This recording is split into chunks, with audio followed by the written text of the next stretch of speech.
Calculation.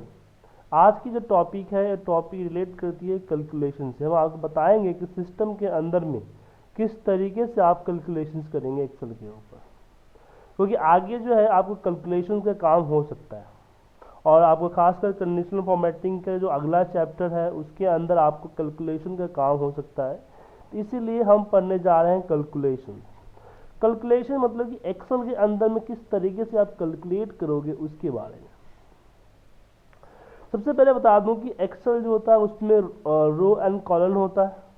तो जहाँ पे रो और कॉलम इनक्रोज करता है उसको हम सेल कहते हैं। तो हर जो भी काम करते हैं सेल पे करते हैं। हर सेल का एक एड्रेस होता है, ठीक है। तो जैसे कि यहाँ पे हमने कुछ टाइप किया और यहाँ पे टाइप किया, तो A1 मतलब कि कॉलम ए और नंबर 1 रो, B1 कॉलम बी और नंबर रो, इन लोगों की वैल्यू यहाँ पे आ गई। अगर मान लीजिए C1 की वैल्यू में C1 में मुझे इन दोनों का सम करना है, तो सम करने का दो तरीके। एक तो आप इक्वल, जब भी कैलकुलेशन करते हो आप फॉर्मूला लगाते हो तो आपको इक्वल से स्टार्ट करना होता है। इक्वल आप 50 प्लस 10 कर सकते हो, ये आपकी कैलकुलेशन होगी। लेकिन इसको मैनुअल कैलकुलेशन कहते हैं, ठीक है। अगर आपको कोई चेंज करना होगा तो जाके यहीं पे चेंज करना होगा। दूसरा है कि हम सेल एड्रेस को लेते हैं यहाँ पे A1 प्लस B1, ठीक है। तो A1 मतलब क्या हुआ, सेल का एड्रेस, एक तरह से वेरिएबल बन गया। जैसे कि आप लोग जैसे मैथमेटिक्स में कहते थे x प्लस वाई, तो x का मान जो होता है वो y का जो मान होता है उसको जोड़ देते थे। तो सेम ऐसे ही आपका A1 प्लस B1, तो ये हो गया। तो इसका बेनिफिट क्या हुआ कि अगर मैं इसकी वैल्यू चेंज करूंगा तो अपने आप चेंज हो जाएगा। याद रखिएगा, जो फार्मूला जैसे रिजल्ट आप कहीं भी किसी सेल पे चेंज करते हैं, सीट के अंदर जितने भी फार्मूला है वो कैलकुलेट करता है और अपना रिजल्ट अपडेट कर देता है, ठीक है ना। ऐसा कब होता है, जब फार्मूला बार के अंदर में आपके पास कैलकुलेशन ऑप्शन में ऑटोमेटिक हो। अगर आप इसको मैनुअल कर देते हैं, मैनुअल पे क्लिक कर दिया, तो अब मैं इसको 30 करूंगा तो रिजल्ट मेरा अपडेट नहीं होगा। 40 किया, रिजल्ट अपडेट नहीं हुआ। रिजल्ट कब अपडेट होगा, जब मैं कैलकुलेट पे यहाँ नीचे क्लिक करूंगा, ठीक है। तो इसको बाय डिफॉल्ट ऑटोमेटिक ही होता है, तो ऑटोमेटिक ही रखिए। कुछ केसेस में हम चेंज करते हैं जो आगे हम डिस्कस करेंगे, ठीक है। ये हुआ। अब बारी आती है कि कैलकुलेशन से हम क्या करते हैं। हम कैलकुलेशन से मैथमेटिकल ऑपरेशन को फॉलो करते हैं। जैसे सिंपल इंटरेस्ट निकालना है। सिंपल इंटरेस्ट का क्या कहता है कि P multiply by R multiply by T divide by 100। Mathematical concept यही करता है ना। तो अगर मान लीजिए आपको कहीं सिंपल इंटरेस्ट निकालना हो जहाँ पे आपको P मिल गया है, R एंड T, तो P आपका 10,000 है, R आपका मान लीजिए 12%। तो जो 12% है तो हम 12 को परसेंटेज के साथ इस तरह से लिखते हैं, ठीक है। तो जैसे ही 12 परसेंटेज सिंबल लगता है, ऐसे 0.12 हो जाता है इसकी रिजल्ट वैल्यू। अगर आप देखिएगा 0.12 हो जाएगा। इसको जनरल फॉर्मेट में, यहाँ से जनरल फॉर्मेट में वापस परसेंटेज कर दीजिए तो आपका इस तरह से आ जाएगा, ठीक है। टाइम अगर 4 साल है।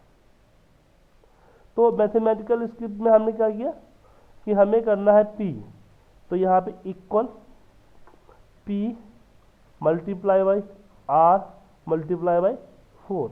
अब यहाँ पे हम डिवाइड बाई 100 नहीं करेंगे। क्यों नहीं करेंगे, क्योंकि परसेंट हम मैथमेटिकल में करते हैं, मैथमेटिकल में 12 होता है, ठीक है ना।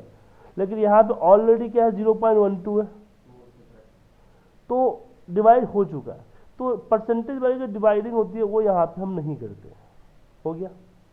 अब आ रही है ग्रोथ का फॉर्मूला। अगर मान लीजिए ग्रोथ का फॉर्मूला निकालना है आपको, ग्रोथ मतलब कि आपके पास Q1 और Q2, Q1 एंड Q2 दो वैल्यू यहाँ पे ऑलरेडी है, ठीक है। तो मुझे यहाँ पे Q1 5,000, Q2 में मान लीजिए 6,000 है। तो कितना परसेंट ग्रोथ हुआ है Q2 में Q1 के अपेक्षा, कितना परसेंट। मान लो कि पहले महीने आपने 5,000 कमाया और दूसरे महीने में आपने क्या है 6,000 कमाया।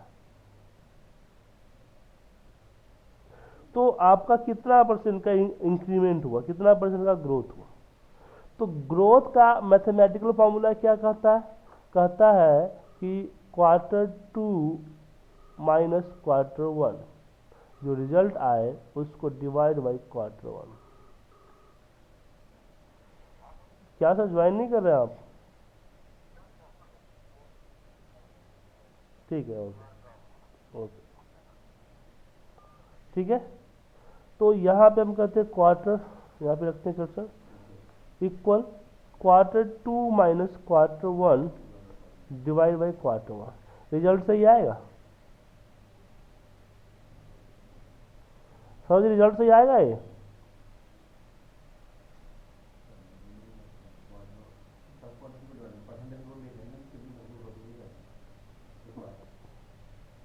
जो ऊपर फॉर्मूला था Q2 minus Q1 divide by, नहीं गलत है, इसमें बोर्ड मास का मेथड नहीं लगा है। ये क्या करेगा, इसी को डिवाइड करके फिर एक माइनस कर देगा, देखिएगा कैसे। अगर आप इसको देखें किस तरीके से परफॉर्म करता है, तो आप इसके यहाँ फार्मूला बार के अंदर में एक होता है एवरेज फार्मूला, तो उसमें क्लिक करोगे ना तो आपको बताएगा। देखा आपने स्टेप, तो स्टेप क्या है कि ए माइनस किया, दोनों माइनस तो पहले डिवाइड हो गया, जबकि रिजल्ट डिवाइड किसको था, माइनस से हो जाना था। तो आप फॉर्मूले के अंदर में बोर्ड मास मेथड यूज करा करो, ब्रैकेट, कि पहले ब्रैकेट का होता है फिर डिवाइड का होता है। ऐसे क्या होता है, पहले डिवाइड देन माइनस। अगर ब्रैकेट हटा दो तो बोर्ड मास मेथड करता है पहले डिवाइड देन माइनस, ठीक है। अगर ब्रैकेट लगा देते हो तो कहता है फर्स्ट ब्रैकेट देन डिवाइड। तो आगे आपको 20% का परसेंटेज का सिंबल अप्लाई कर दो, आपका आ गया, ठीक है। अब चलिए थोड़ा, ये तो नॉर्मल कैलकुलेशन थी, अब बड़ी कैलकुलेशन को थोड़ा करते हैं। सब ये समझ में आ रहा है आपको? सौरभ जी आपको समझ में आ रहा है? ओके, अब बात करते हैं कंपाउंड इंटरेस्ट। मान लीजिए प्रिंसिपल 10,000 है, रेट हमारा वही 12% है, और टाइम हमारा 4 साल है।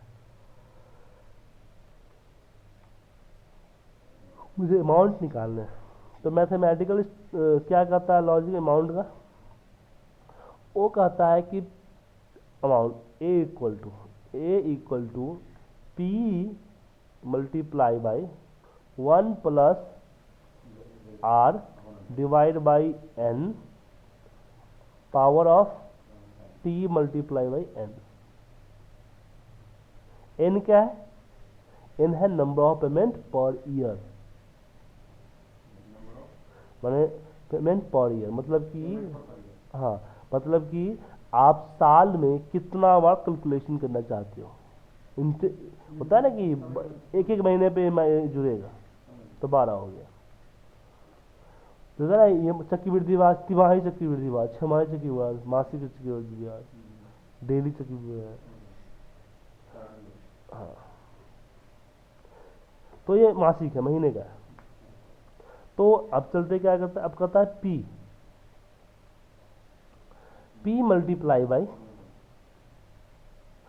अब इसमें क्या है, अब इसमें बड़ा बड़ा आपका आ गया, ठीक है ना। तो इस बड़े बड़े फॉर्मूले को थोड़ा सा तोड़ना चाहिए, ब्रेक में देना चाहिए, ब्रेक लेके, ठीक है। एक मैं ऊपर लिख देता हूँ ना, एक आ रहा है आपका P multiply by 1 plus R N power of T multiply by N, हमारा मैथमेटिकल फॉर्मूला ये कह रहा है। तो यहाँ पे हम करते हैं पी, पहले यहाँ से तोड़ते हैं, पहले करते हैं r+1, तो यहाँ पे करते हैं r+1, नहीं r डिवाइड बाई n+1, तो यहाँ पे हाँ, फिर यहाँ पे प्लस, यहाँ पे करते हैं r divide by n plus r, हो गया। ठीक है। फिर आता है time multiply by R. 12 point 12% है वो। हाँ हाँ, ये ना 12, ठीक है। और फिर यहाँ हो गया, उसके बाद इसका पावर निकालना है। पावर निकालने के लिए हम इस सिंबल का यूज करते हैं। पावर निकल गया, और इसको मल्टीप्लाई करते हैं पी से, मतलब 1000 से। 10,000 है ना, तो 16,122 टोटल अमाउंट बनता है। अब हमने इतना लंबा मेथड अपनाया, अब इसको कंबाइन क्लब करना है एक के अंदर, ठीक है ना। तो बताता हूँ आपको, क्लब करना है। क्लब कैसे करोगे? आप पेन ड्राइव ले गए हो? पेन ड्राइव क्लास में पेन ड्राइव लाना है, इसकी रिकॉर्डिंग होती है, रिकॉर्डिंग मिल जाएगी आपको। 1 plus B by C dividend हो गया। तो हम क्या करते हैं कि जो फॉर्मूला है उसको मर्ज करते हैं, इसको मर्जिंग में हुआ। जैसे देखिए, ये जो है इन दोनों से लिंक है, तो मैं क्या करता हूँ कि इनकी फॉर्मूला को यहाँ से कॉपी कर लेता हूँ, ठीक है। और यहाँ लिखा है बी 12 है, जहाँ जहाँ बी 12 है उसको डिलीट करके उसके जगह पे उसका फॉर्मूला लिख देते हैं। आपको अभी क्या है कि यहाँ पे C12 है ना लिखा हुआ, मतलब कि इससे लिंक है, और एक कहाँ से आ रहा है, इस फॉर्मूले से आ रहा है, तो हम डायरेक्टली इस फॉर्मूले को कॉपी कर लेंगे, कर लिए। और जहाँ पे C12 था उसको डिलीट करके उसके जगह पे ब्रैकेट में इसको डाल दिए। इससे क्या हुआ कि इन दोनों का लिंक हट गया, उसको डिलीट कर सकते हैं हम, कोई इफेक्ट पड़ा। ऐसे अब देखो, किससे लिंक है, इससे लिंक है? तो हम क्या गए, इसके अंदर गए, इसकी फॉर्मूला है कॉपी किए, कंट्रोल C एस्केप मार दिए। और यहाँ पे है जहाँ पे B13 था, B13 था ना, इसका रिजल्ट B13 है। B13 को डिलीट किया और B13 के जगह पे B13 का फॉर्मूला डाल दिया, अभी हट गया। अब इससे क्या हुआ कि हमने तोड़ के लगाया, हमने क्या किया, इसको ब्रेक करके लगाया, अब एक बन गया। अब एक साथ इतना लगाता तो कहीं ना कहीं कॉमा ब्रैकेट छूट जाता मुझसे, इसे मैंने अलग अलग लगाया, उसको मर्ज कर दिया।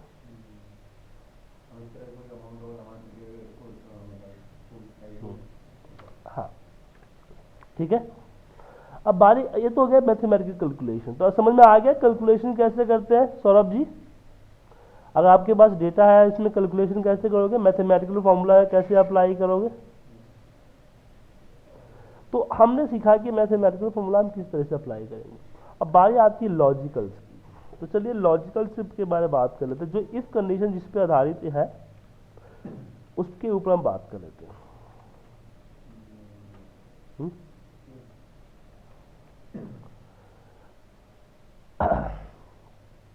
जैसे कि हमने लास्ट क्लास में जिक्र किया था कि इसको सिलेक्ट किया, यहाँ पे कर दिया ग्रेटर इक्वल टू 10, मतलब ग्रेटर, यहाँ से मैंने कर दिया ग्रेटर देन 20, तो 20 आपका हाईलाइट हो गया, या ग्रेटर देन 40 आपका हाईलाइट हो गया। तो किस बिहाफ पे करता है? बेसिकली ये जो है एक लॉजिकल कंडीशन लगाता है कि क्या ए ग्रेटर देन 50 है, हुआ तो ट्रू, नहीं तो फॉल्स। तो लॉजिक चेक करना आपको है कि क्या कंडीशन मैच करती है, वो चेक कर सकते हो। तो लॉजिकल ऑपरेटर, मैथमेटिकल ऑपरेटर कितने होते हैं? तो मैथमेटिकल ऑपरेटर होते हैं आपका multiply, plus, minus, divide and power, ये होते हैं कंप्यूटर के अंदर मैथमेटिकल ऑपरेटर। सेम इसी तरह से हमारे पास लॉजिकल ऑपरेटर होते हैं एक्सेल के अंदर में। क्या होते हैं? Equal, greater than, less than, greater than equal to, less than equal to, and not equal to. तो नॉट इक्वल टू होता है, इसको बोलते हैं लॉजिकल ऑपरेटर। तो डायरेक्ट हम इसको लगा सकते हैं, कैसे? यहाँ पे इक्वल, क्या ए इक्वल टू 10 है या 50 है? अगर ऐसा हुआ तो ट्रू, नहीं हुआ तो फॉल्स। सेम इसी तरह से यहाँ पे क्या ए ग्रेटर देन 20 है, ट्रू। अब एक चीज और, एक खासियत ये होती है कि आप फॉर्मूला हर किसी को लगाने की जरूरत नहीं है। मान लो कि सब में एक ही फॉर्मूला लगाना है, मैं मुझे चेक करना है ग्रेटर देन 50 है कि नहीं, तो हम इक्वल डालेंगे, इसको सिलेक्ट करेंगे और करेंगे ग्रेटर देन 50। अब जब इसको कॉपी करके नीचे पेस्ट करेंगे तो क्या होगा कि ए इंक्रीज हो जाएगा। देखिए A3 हो गया आपका एड्रेस।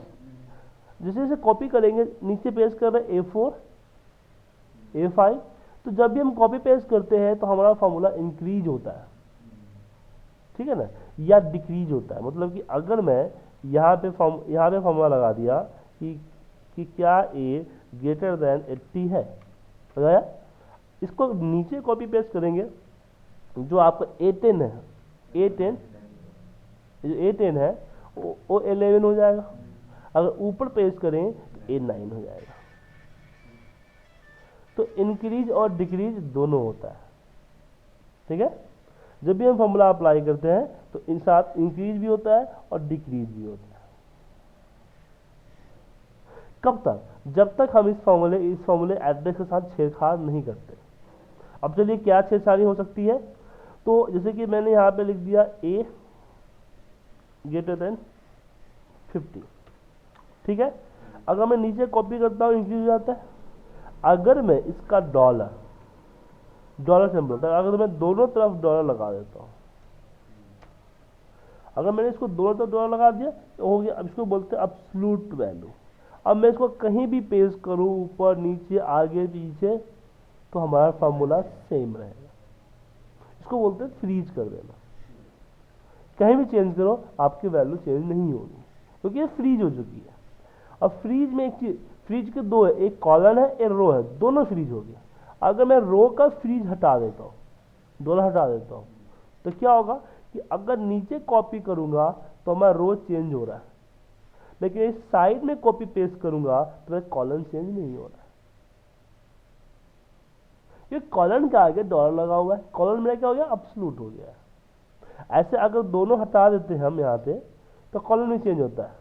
कि कॉपी करो या पेस्ट करो, तो ए की जगह बी हो जाएगा। बी हो गया, इंक्रीज होता है ना हमारा, ए से बी हो गया, आगे बढ़ाना हमने। देखो अब मैं को ग्रेटर देन 50 करता हूँ, 5 किया ना। अब A4 है, अगर नीचे कॉपी करेंगे तो क्या हो जाएगा A5। अगर मैं इधर कॉपी करूं तो यहाँ पे क्या हो जाएगा B4। तो आपका इंक्रीज डिक्रीज दोनों केस में होता है, कॉलम केस में भी और रो के भी केस में। ये कॉलम नंबर भी इंक्रीज हो जाएंगे और आपका कॉलम रो नंबर भी इंक्रीज हो जाएगा।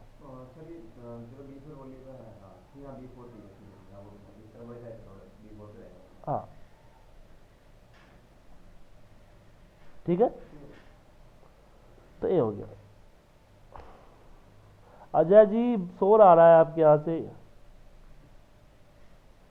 ठीक है। तो इसको हम इसको होता है फ्रीजिंग पॉइंट से क्या होता है कि अगर मैंने फ्रीज ए को कर दिया तो अब यहां से इंक्रीज नीचे की तरफ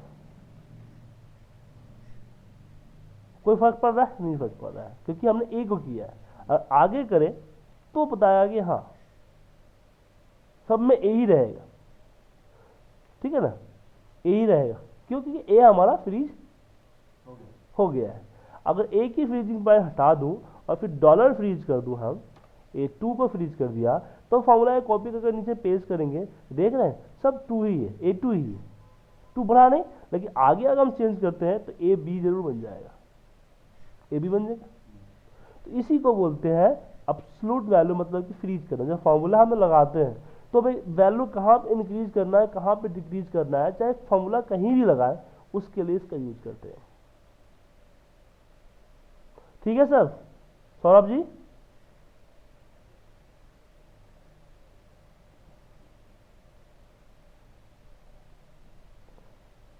सौरभ जी आपको आ गया समझ में फॉर्मूला को फ्रीजिंग पॉइंट किस तरह से करते हैं? समझ आपको, ये काफी इंपॉर्टेंट है, कल आगे चल के क्लासेस में काफी आपको इसका यूज करना पड़ेगा, ठीक है ना। तो इसका यूज हम करते हैं, जैसे कि मान लीजिए ना कंडीशनल फॉर्मेटिंग में हमें लगाना है कि जो ग्रेटर देन 50 है वो हाईलाइट हो जाए। तो इसके लिए हमने न्यू रूल्स में यूज फॉर्मूला पे गए। अब मुझे यहाँ पे इक्वल इसको सेलेक्ट कर लिया, इज ग्रेटर देन 50। ठीक है, हमने फॉर्मेटिंग अप्लाई कर दी। अब इसमें देखिए डॉलर लगा हुआ है, अगर हम ओके करके बाहर आए, ओके करके बाहर आए, अब मैं इसको जहां से नीचे करूंगा तो सब आपका हाईलाइट होगा। क्यों हाईलाइट हुआ सारा? ये तो 16 की तरह 50 नहीं है, क्योंकि फॉर्मूले के अंदर में क्या लगा हुआ था? डॉलर लगा हुआ था।